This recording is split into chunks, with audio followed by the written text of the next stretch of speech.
దేవునికి స్తోత్రములు. మీ అందరికీ నా వందనములు. ఈరోజు దేవుని వాగ్దానము, నీ సరిహద్దులలో సమాధానం కలగజేయువాడు ఆయనే. కీర్తనల గ్రంథం 147 అధ్యాయం 14వ వచనం.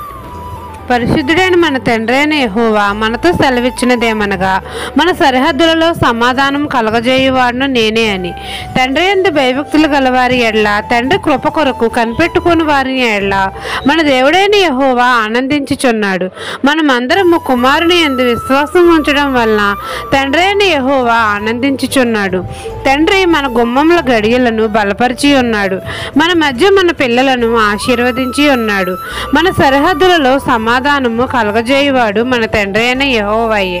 మన సరిహద్దులలో సమాధానం కలగజేస్తున్నాడు కాబట్టి మన తండ్రి అయిన యెహోవాను మనమందరము స్తుతించాలి, గణపరచాలి, కీర్తించాలి. మంచి గోధుమలతో మనల్ని తృప్తిపరుచుచున్నాడు కాబట్టి మన తండ్రి అయిన యెహోవాకు కృతజ్ఞతాస్తుతులు చెల్లించాలి. మన తండ్రి అయిన దేవుని నుండి, ప్రభువైన యేసుక్రీస్తు నుండి కృపా సమాధానములు మనకు ఎల్లప్పుడూ కలుగును గాక. ఆమెన్. ఈ దిన వాగ్దానం మీ నా జీవితాల్లో నెరవేరాలని కోరుకుంటూ దేవుని సువార్త పరిచర్యలో మీ సహోదరి. ఆమెన్.